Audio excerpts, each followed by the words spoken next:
Você já parou para pensar na interpretação dos livros poéticos da Bíblia? Na minha opinião, é uma das interpretações mais difíceis. Por quê? Continua assistindo e você vai descobrir. Então, quando nós lemos a palavra, é óbvio, que todos, ao lerem a palavra, imaginam que aquelas são palavras de Deus para o nosso coração. Então, é desse jeito que nós fazemos a leitura da Bíblia, é dessa maneira que nós a entendemos, trazendo aquelas palavras para o nosso coração, de Deus para nós.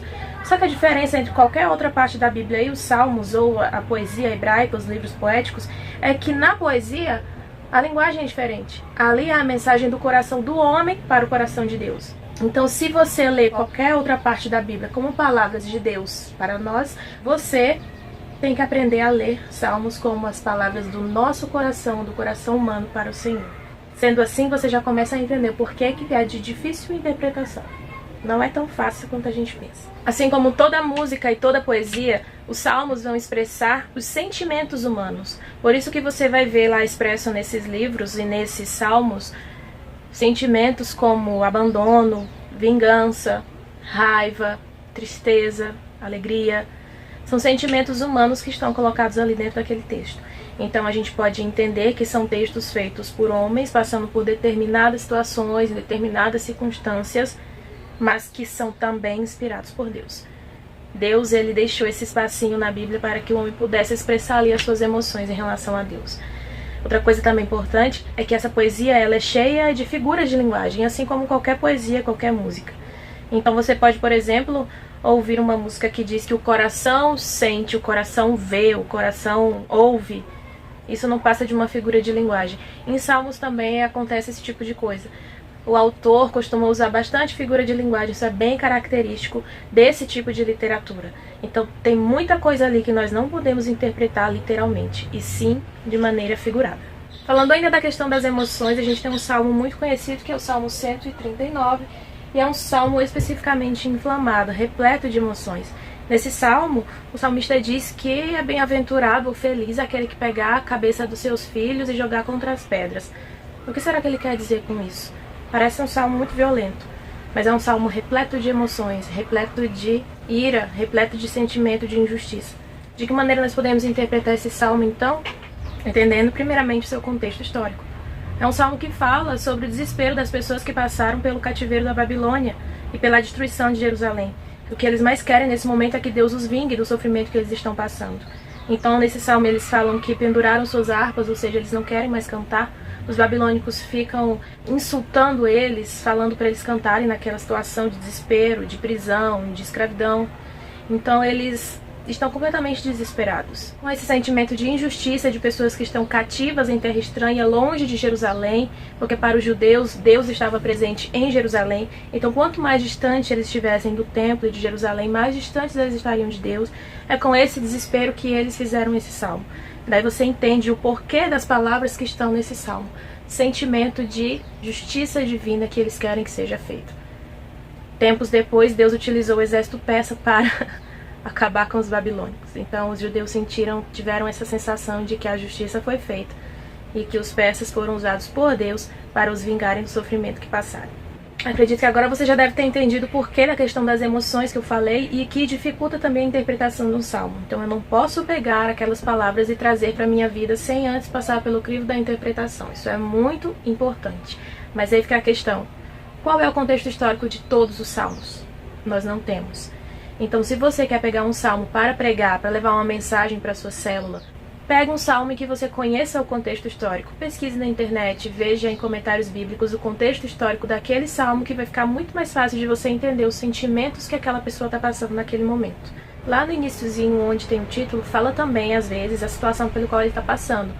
Ou ele se sentiu perdoado, ou ele está se sentindo injustiçado, ou perseguido. Então você pode encontrar também lá no iniciozinho do salmo, onde tem o títulozinho, o que é o contexto daquele salmo.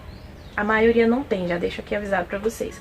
Para eles, quando eles tinham algo muito importante que suas gerações não podiam esquecer, eles utilizavam a poesia hebraica. Porque dentro de uma cultura que pesa pela oralidade, a poesia era algo fácil de decorar. Então, o que tinha de muito importante, o que acontecia de muito importante, eles transformavam em poesia. E assim aquelas pessoas decoravam, aprendiam e passavam de geração a geração. Tem uma outra coisa que é importante. A gente costuma fazer poesias e músicas utilizando rima sonora. Na poesia hebraica isso não existe. As rimas são rimas conceituais. Uma ideia costuma rimar com a ideia seguinte. Então não é uma rima que é sonora, que você perceberá no som das palavras, mas você perceberá nas ideias. Então essas ideias, tanto elas podem se repetir, utilizando palavras sinônimas embaixo, como elas podem também se contrastar, ou elas podem também ter uma continuidade. Isso é chamado de paralelismo. Essa nomenclatura foi dada por um estudioso chamado Robert Lausch em 1753. Então ele identificou que uma das características da poesia hebraica é que há essa repetição de ideias, de sinônimos. E ele chamou de paralelismo. Esse é um estudo que é mais técnico. Então, para quem não é da área da teologia, que não faz estudos mais aprofundados da Bíblia, não tem nem necessidade de saber disso. O que é necessário é que você saiba que há repetições de ideias ou ideias que se contrastam. Existe um salmo em que há um erro muito grave que as pessoas cometem, que eu vou mostrar aqui para vocês. No Salmo 51 fala o seguinte: compadece-te de mim, ó Deus, segundo a tua benignidade, e segundo a multidão das tuas misericórdias, apaga as minhas transgressões. Lava-me completamente da minha iniquidade e purifica-me do meu pecado, pois eu conheço as minhas transgressões e o meu pecado está sempre diante de mim. Eu quero falar aqui só de um detalhe. Existe uma repetição de palavras aqui, tá? Então existe uma ideia e essa ideia se repete utilizando-se de sinônimos. A ideia do pecado. Como eu falei para vocês, em alguns salmos, logo no início, se fala do contexto daquele salmo, a situação na qual ele foi feito. E aqui especifica que foi na situação em que o profeta Natã foi ter com Davi para falar com ele sobre a sua prostituição com Batseba. Então, aqui ele está fazendo um salmo que está confessando o pecado e pedindo perdão a Deus. Essa é a ideia central desse salmo. E aí, aqui ele fala o seguinte: apaga as minhas transgressões, no versículo 1. No versículo 2 ele fala: lava a minha iniquidade. E logo depois ele diz: purifica-me do meu pecado. Algumas pessoas usam esse salmo para falar que iniquidade, pecado e transgressão são três coisas diferentes, portanto devem ser tratadas de maneira diferente, julgadas de maneira diferente, assim sucessivamente. Mas a ideia é que o autor não quer trazer essa doutrina. Quando alguém faz um salmo, um hebreu fazia um salmo, ele não queria trazer nenhum tipo de doutrina, ele estava apenas expondo o que o seu coração estava sentindo naquele momento. E aqui, Davi está sendo altamente confrontado em relação ao seu pecado, ele está muito arrependido e está falando sobre a necessidade de perdão. Quando ele fala sobre pecado, iniquidade e transgressão, ele está apenas dando um ênfase ao que ele fez. Ele está repetindo essa mesma ideia por 3 vezes para dar ênfase àquilo que ele quer falar. É simplesmente um tipo de paralelismo que se repete, sinônimo. A gente tem que ter muito cuidado ao pegar um tipo de texto desse para doutrinar. Não tentem doutrinar a igreja utilizando salmos. Então, muito cuidado quando você for levar qualquer tipo de salmo para sua igreja. Não utilize o salmo para fazer doutrinas. Ok? Eu espero ter ajudado vocês e também espero ter trazido a vocês esse temor sobre a questão da interpretação desse tipo de literatura.